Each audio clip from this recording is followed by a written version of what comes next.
particularly Australia and the world, before I start kind of asking questions, like with your economist hat on, where are we? Where are we? Look, the Australian economy at the moment, I would say we're growing, but only just. We're only really growing because we've seen very rapid population growth, which has propped up our spending aggregates. So the volume of spending, the volume of output in the economy has very much been propped up by rapid population growth. When you look at the performance of the economy allowing for population growth, so things like what we call GDP or gross domestic product per capita or real income per capita or real spending per capita, has actually been falling, which tends to suggest that for the typical person out there are cost of living pressures, that people are becoming more cautious with their spending. Not everybody.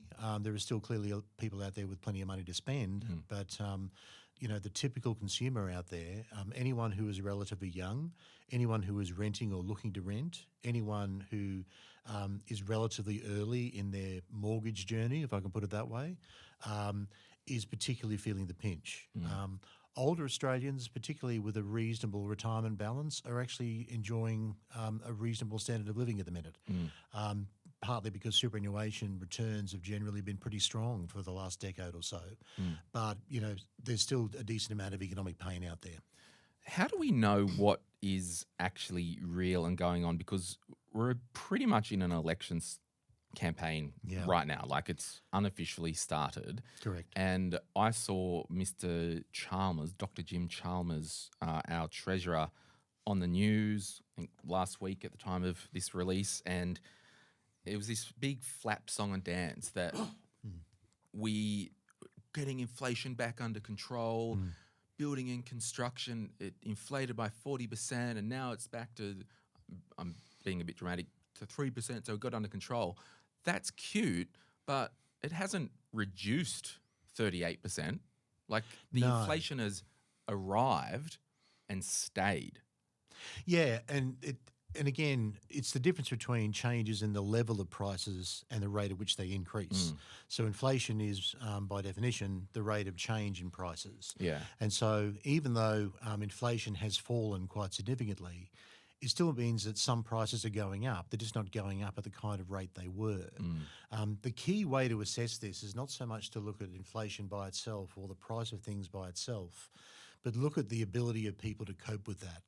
And that's why you do hear people talk about, well, what's happening to wages, and in particular, what's happening to real wages. Because for a good many years there, we've seen people's real purchasing power actually declining because wages weren't keeping up with inflation. That's now changing. We've actually started to see some real wage gains in Australia. So you are seeing a bit of a recovery in people's purchasing power, but this follows several years where people's purchasing power was falling. We've only just started to recover from that. But that's the thing. It's like with inflation, if we had 4 years where wages didn't do anything, inflation was going crazy, it's almost like you can't actually quantify or look backwards. You've just got to look at right now and say, well, at least going forward, it's keeping inflation's keeping in line with wages. And I think all this to say, is there a source of truth other than trolling through the ABS data yourself? Because if a politician's mouth's moving, they're spinning something. Yeah, I think that's a fair way to put it.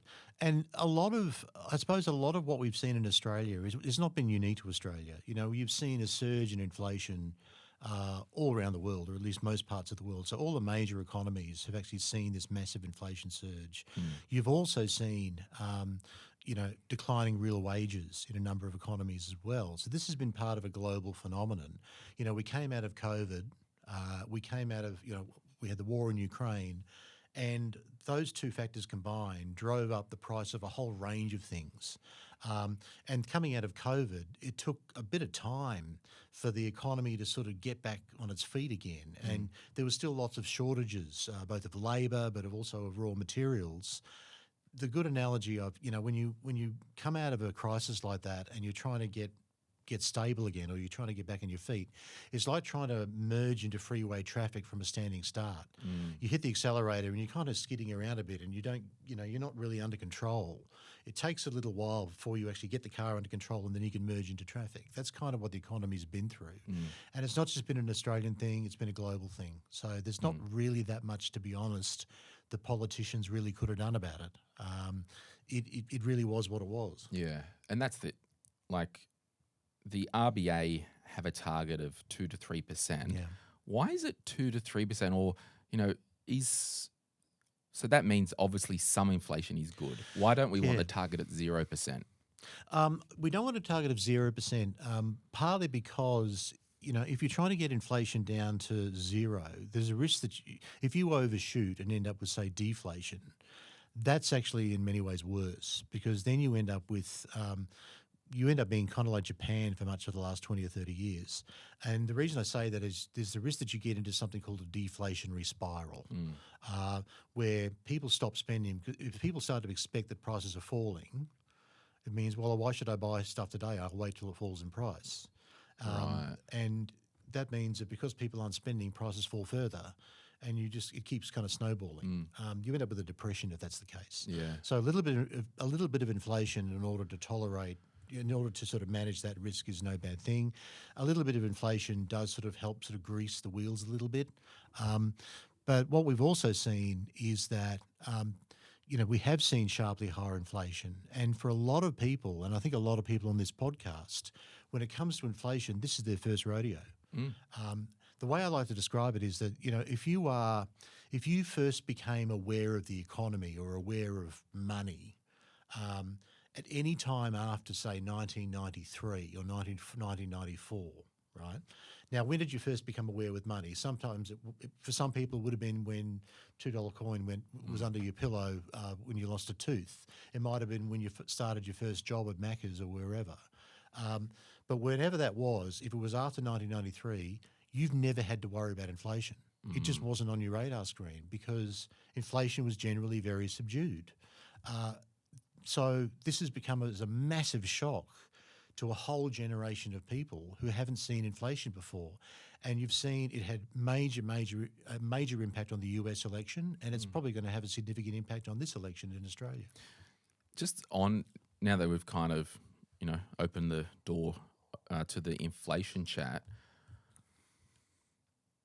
my kind of beef, looking back at maybe the last federal budget or when the Treasurer came out and said, we'll give everyone, what was it, $300 energy bill credit. Yeah.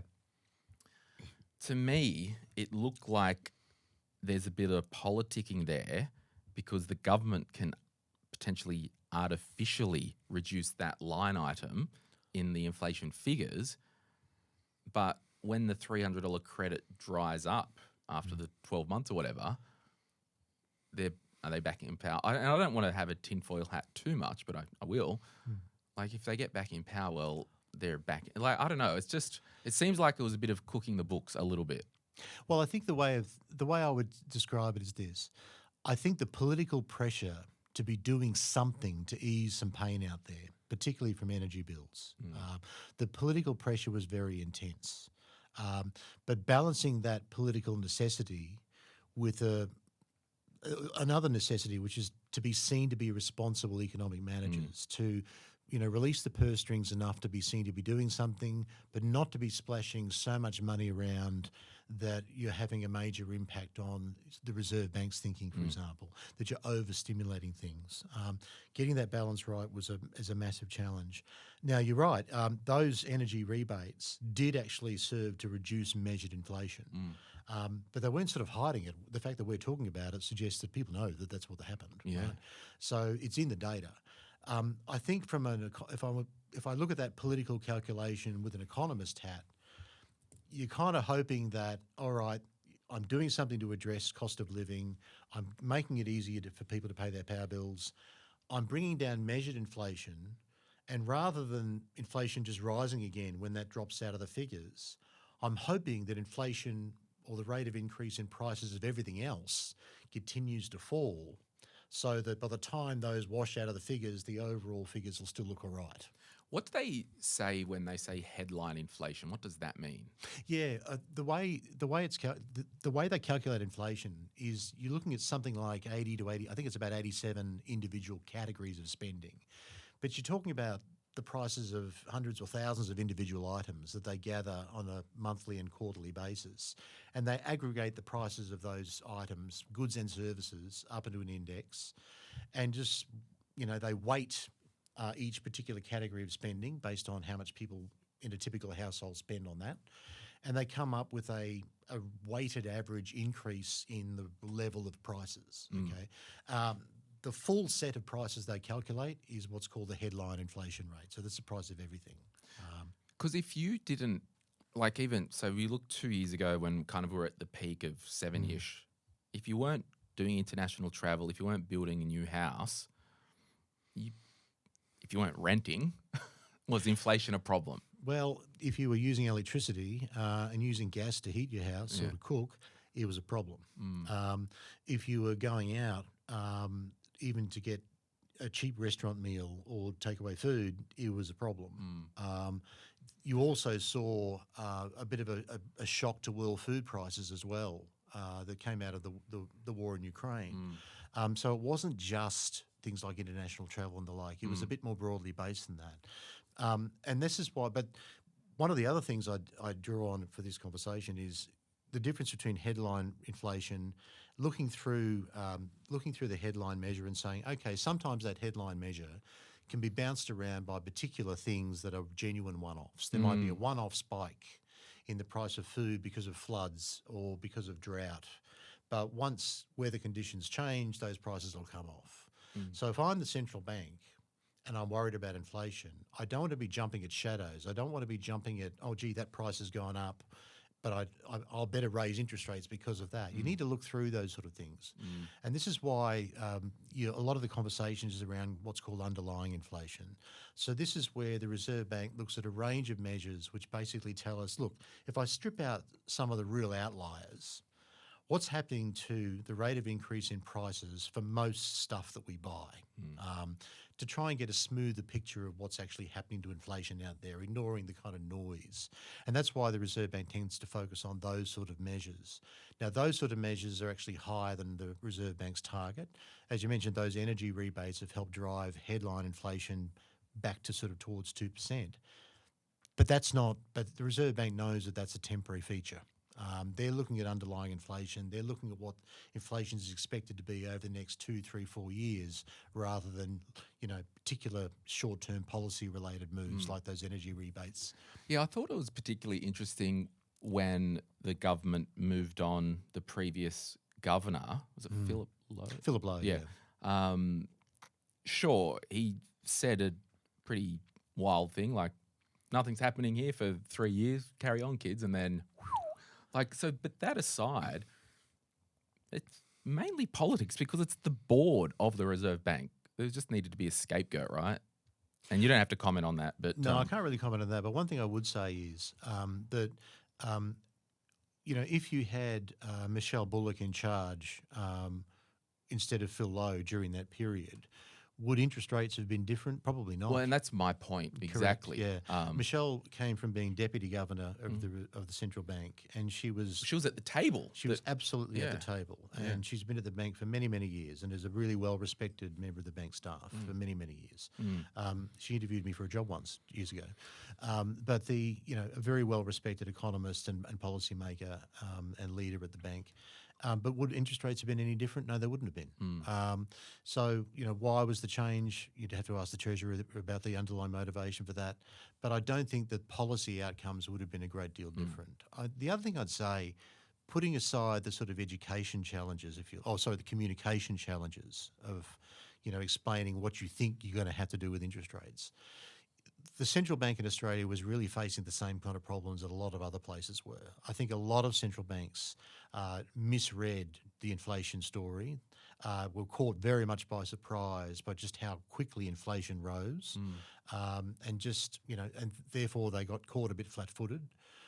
all the world's major central banks, I think, suffered from that to a greater or I think the lesser thing extent. that I've noticed, and I'm a bogan from Newcastle, in shorts right now, but like, if you look at the curves of international countries, particularly the US, they raised interest rates sooner than Australia, and have started to lower. So it's almost like there's this maybe 6 months or a year like stamp that's kind of offset with us versus the rest of the world. Is that because of our unique position in the world, and we're basically a big bank and hole in the ground in Australia? Like, You what's look the difference with the lag? Because we are in the G20, but it was almost like completely different planets with the interest rate management. Yeah, not so much. I mean, the lag is not unreasonable. Okay. And if you look at the way monetary policy works in Australia, And what is monetary policy? Because that was one of my questions for people. oh yeah, so monetary policy is basically influencing the cost of money, the cost of borrowing, influencing the supply of money that people can borrow and spend to try and influence the level of spending in the overall economy. And why would you want to do that? You want to do that to either boost spending or to contain spending. And why would you want to do that? If inflation is too high, in other words, if demand is outstripping the supply of goods and services, you need to bring demand down. If it's the other problem, there's too much supply and not enough demand, you want to step in and try and boost people's spending. So the RBA sets monetary policy. Yes, the RBA operates independently. The way it's tended Is to it work, independently or independently? it's independently. I think if you look at the way most central If banks you're not around the watching world, on YouTube, I did a big there's a giant independent wink there. there. That's right. Big, It was big dirty it was wink. about as subtle as a sledgehammer, but that's okay. Look, I think the way monetary policy has been run in most countries or most major economies for many, many years now is that policymakers worked out that when it came to when it comes to setting interest rates, politicians are really bad at it. That they actually tend to make decisions, not surprisingly, for political reasons. And there was always a perception that if you leave it to politicians, they're going to cut interest rates before an election and they're going to be raising interest rates after an election. They're not really going to be motivated to do the right thing from a policy perspective. So you're better off letting professional policymakers make those calls, but make them accountable. So you're independent, but you're accountable. So we'll give you a target. You have to report to Parliament or report to the government on a regular basis. You have to communicate what you're doing to the population and to the politicians. But in an operational sense, you make the interest rate calls because the expectation is you'll do a better job of it than the politicians will, which is not a bad assumption typically. Yeah, okay.